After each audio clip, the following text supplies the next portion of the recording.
Hi, I'm Tim. Welcome to Watchbox, and thanks for logging on. If you love this watch, email me, tmosso@thewatchbox.com. It's in the description below. Your purchase and pricing email question line for buying this or any watch you see on any Watchbox platform. Please reach out to me directly for pricing at tmosso@thewatchbox.com.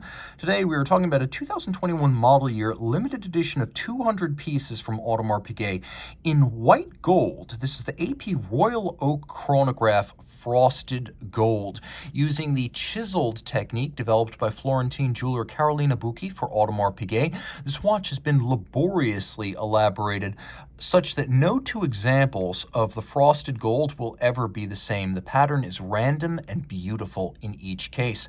The watch, in white gold, uses something Audemars Piguet has made characteristic of its white gold timepieces in the modern era, which is a bright platinum family plating on top of the white gold base. I have a Rolex Yachtmaster here in unplated white gold. If you want to take a look at what gray gold or unplated white gold looks like, it looks like this. It's much warmer, it's darker in color. This is blindingly white, like the platinum family metal that is used to achieve this whiteness. So this is a sort of plated white gold that's designed to look dazzlingly white. Mission accomplished. So 41 millimeters in diameter, 12.6 millimeters thick from lug to lug. The case itself is 51.5 millimeters, but these little intermediate links do extend the watch across the wrist. So the total distance is 54 millimeters across the wrist. Throwing it on my wrist, which is 16 centimeters in circumference, you can see it wears large. Though rated as a 41, reality is it wears more like a 43, so small wrists be warned. I think the minimum size to wear this watch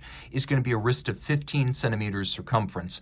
The timepiece is flat enough to fit underneath the cuff. No problems there. It's thin and the bezel is sloped. You won't have a problem. It is very heavy. If you'd told me this is a platinum watch, based on the way it looks and the way it feels, I would have believed you. Audemars Piguet, like Rolex, has that quality of building bracelet watches that feel heavier than the actual material from which they're crafted. So the steel Royal Oak feels like it's made of gold. The gold Royal Oak feels like it's made of platinum. And that's just down to solidity. Now, it takes about 9 to 11 hours to hand finish a standard Royal Oak bracelet. Add many hours to that process in order to apply the frosted gold technique. And yet, there's still a lot of nuance here. You can see that the flanks are still vertically satinated. There's still the polished transitional bevel. And then we have the frosted profile on the top. But if you look in between the links, there's also satination in there. And if you look at the ends of the intermediate links, you can see they're polished on their outer face. Mirror polished in a place where almost no one will ever see that polish, the ultimate integrity in watchcraft. Now, removable links are fixed by screws, and you do get quite a few of them, so sizing should be precise. The clasp is made of white gold, and it is a sequential double fold, so one side folds before the other. You can see externally, the AP logo has been entirely black polished to a mirrored shine, and then it's a twin trigger release. This clasp is quite robust. It really feels like something you'd find on an offshore, so it's more than sufficient for this watch. Now, the case and bracelet were designed as one piece. Gerald Genta, who created the original 1972 Royal Oak, considered himself a jewelry designer first and foremost, so he was striving to design a bracelet that just happened to include a timepiece, and that was how this integration first happened. Now, the bezel, which is a rounded octagon, was inspired by a vintage diving helmet, so that's where that shape comes from. It too is multiply finished with satin on its outermost face, then the rounded polished element, then you have the chiseling across the top. And note that the hexagonal bezel bolts are unplated white gold, so they actually have that warmer white gold tone that you saw on the Rolex before, and it does contrast with the white, probably palladium-coated gold used for the bezel itself. Now you can see that the crown, which by the way is black polished in its own right, as well as the shoulders for the chronograph pushers are hexagonal to match those bolts. The crown is a screw down. The pushers for the chronograph are not. They have shear guards that protect them, but you don't actually need to thread them in and out to operate them. This chronograph, a new movement, caliber 4401, comes standard with flyback technology, so provided I wind the watch enough, it will always reset when you restart it. So reset and restart, just like that. A single motion if you want to time two events occurring in rapid succession. Now, it has other features. This new movement features hacking seconds, something the old F385 based on the Frédéric Piguet did not have. We also have a quickset system, and you can see the date, which features a disc to match the dial color, uses the same font as featured on the dial. So you can see that 2 is the same font used on the date disc. That's a mistake a lot of companies make. They don't always match that up. They have mismatched fonts, not Audemars Piguet. So we've got hacking seconds, quick set, flyback capability, all that good stuff. And there's plenty of lume. This is a sports watch, swimmable, 50 meters water resistant with a screw down crown, and well lumed and automatic winding. It is a true sports watch. Now you can see the dial is gray. It is a rhodium plated dial. We'll get a little bit closer without corrupting the focus.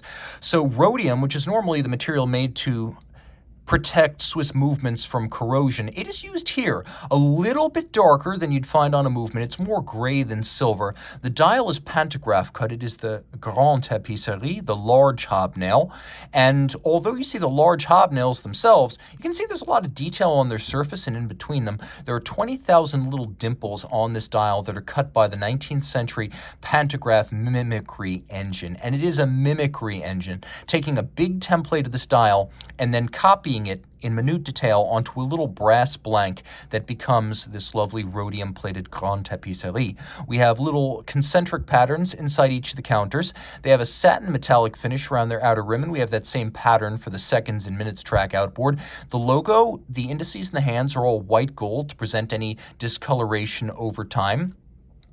And when we turn the watch over, you can see that new caliber 4401. It debuted back in 2019 on the Code 1159 Chrono, and now it has made its way to the Royal Oak Chronograph, which for years, from 1997 to 2020, used the Frederic Piguet 1185 chrono caliber. Well, that movement is under 26 millimeters in diameter.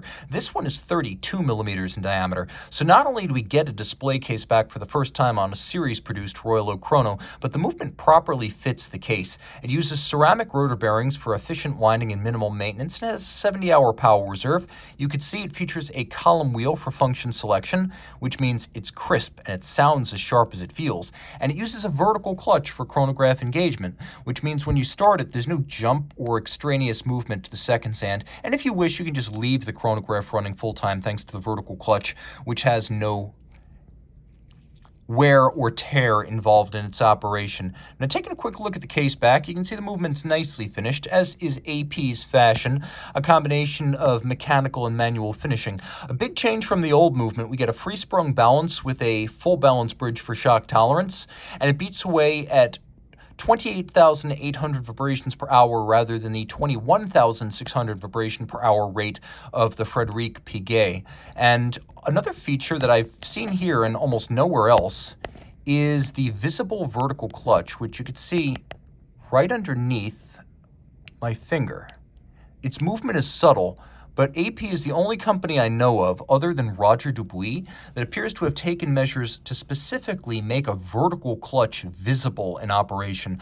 On most chronographs, it's buried deep in the movement and not accessible to the eye. So cheers, AP, for making vertical clutches as much fun as lateral clutches. Reach out to Team Mosso at thewatchbox.com for purchase and pricing details.